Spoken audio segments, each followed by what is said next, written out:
ये आकाशवाणी लखनऊ है। अब आप शाइस्ता बानो से इलाकाई खबरें सुनिए।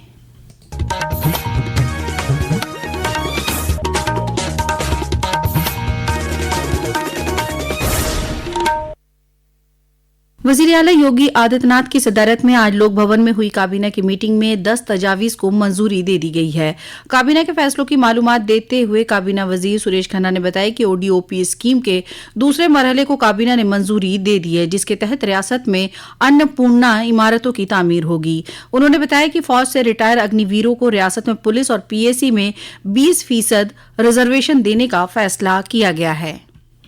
जो कैबिनेट के समक्ष जो प्रस्ताव आया है, प्रस्ताव संख्या 6 एक्स अग्निवीर को समायोजित करने के लिए उत्तर प्रदेश पुलिस आरक्षी, पीएसी आरक्षी, घुड़सवार और फायरमैन की सीधी भर्ती में 20% पदों पर आरक्षण देने के संबंध में उत्तर प्रदेश ने की आज मंत्रिपरिषद ने 20% हॉरिजॉन्टल आरक्षण देने का आज फैसला किया है। हॉरिजॉन्टल जिस श्रेणी का व्यक्ति होगा, अगर सामान्य का होगा तो सामान्य, एससी का होगा तो एससी, ओबीसी का तो होगा तो ओबीसी। ये अपने आप में एक बहुत बड़ा फैसला है। वज़ीर आला योगी आदित्यनाथ ने कल रियासत के सीनियर अफसरान के साथ नज़्म नस्क, अवामी समात के इंतजाम और आइंदा त्योहारों की जायजा मीटिंग की। उन्होंने अफसरान को अहकाम दिए कि किसी भी इलाके में तनाज़े की सूरत में तहरीर का इंतजार किए बगैर ज़रूरी इक़दाम किए जाएं। साथ ही ममनुआ जानवरों की कुर्बानी रवायत से मुस्तस्ना काम करने और बदनज़मी फैलाने वालों की फहरिस्त तैयार कर मुश्तबा अफराद पर कार्रवाई यकीनी बनाई जाए। वज़ीर आला ने बकरीद को लेकर की गई तैयारियों का जायजा लेते हुए कहा कि कुर्बानी से पहले मुकर्ररा मकामात पर हो और नमाज रवायती मकामात पर ही हो। वज़ीर आला ने बर्ड फ्लू से बचाव के लिए सभी एहतियाती इक़दाम करने की भी अहकाम दिया और लोगों को बेदार करने के लिए कहा। उन्होंने गंगा दशहरा की तैयारियां मुकम्मल करने, सभी अजला में सिविल डिफेंस यूनिट की तश्कील, सभी महकमे में पब्लिक ग्रीवांस अफसर की तैनाती करने, गैर कानूनी स्लॉस्टर हाउस और खुले में गोश्त की फरोख्त पर पाबंदी के साथ साथ बगैर रखने बिजली सप्लाई से मुताल्लिक़ तफसीली अहकाम दिए। रियासत के कारगुजार डीजीपी राजीव कृष्णा ने कहा है कि रियासत के अवाम और पुलिस अहलकारों की बहबूद उनकी तरजीह है। वो ओहदा संभालने के बाद पहली मरतबा कल नामा निगारों से बात कर रहे थे। डीजीपी ने कहा कि जराइम और मुजरिमीन के खिलाफ जीरो टॉलरेंस की पॉलिसी के साथ पुलिस मुसलसल काम करती रहेगी। ऑपरेशन सिंदूर की कामयाबी के लिए पूरी कौम भारतीय अफवाज के सिपाहियों को सलाम पेश कर रही है। मुसल्लह अफवाज के तईं इजहार तशक्कुर करने के मकसद से आकाशवाणी खबरों का शोबा एक खुसूसी सीरीज पेश कर रहा है। इसी सिलसिले में आज हम परमवीर चक्र एजाज हासिल करने वाले सेकंड लेफ्टिनेंट राम रघुवर राणे को याद कर रहे हैं, जिन्होंने साल 1947-48 के भारत पाकिस्तान जंग के दौरान गैर मामूली बहादुरी का मुजाहरा किया था। पेश है एक रिपोर्ट।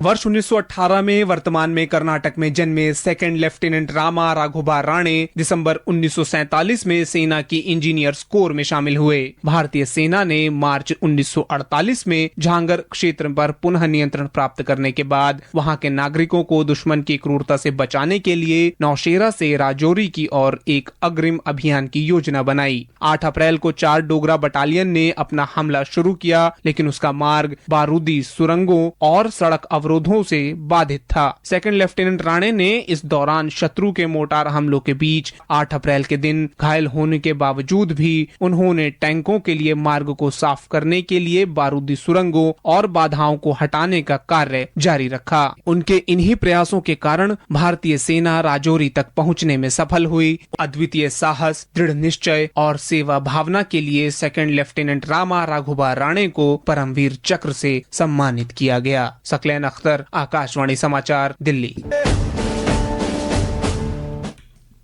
रियासती हुकूमत के अक़लियती बहबूद महकमा मुस्लिम वक्फ व हज के वजीर मुमलिकत दानिश अंसारी को उत्तर प्रदेश रियासती हज कमेटी का सदर मुंतखब कर लिया गया है। यह इंतखाब कमेटी की कल लखनऊ में हुई मीटिंग में किया गया। जनाब अंसारी की मुद्दत कार 3 साल की होगी। काबिल जिक्र है कि रियासती हुकूमत ने 14 मई को नई हज कमेटी की तश्कील की थी, जिसमें 13 मेंबरान थे। उसमें दानिश अंसारी भी शामिल थे। गुज़िश्ता कमेटी का मुद्दत कार दिसंबर 2024 को खत्म हो गया था। श्री राम जन्मभूमि मंदिर में दूसरे प्राण प्रतिष्ठा अनुष्ठान आज से शुरू हो गया। श्री राम जन्मभूमि तीर्थ क्षेत्र ट्रस्ट ने इस इनेकाद के लिए वसी तैयारियां की हैं। आज और कल पूजा अनुष्ठान होंगे। खास प्रोग्राम 5 जून को होगा, जिसमें राम दरबार के प्राण प्रतिष्ठा के साथ साथ 6 दीगर मंदिरों में देव प्रतिमाओं की स्थापना होगी। वज़ीर आला योगी आदित्यनाथ इस तकरीब में 4 प्रोग्रामों में शामिल होंगे। इसी के साथ आकाशवाणी लखनऊ से इलाकाई खबरें खत्म हुई। अगला बुलेटिन दोपहर 2 बजे FM पर नश्र किया जाएगा।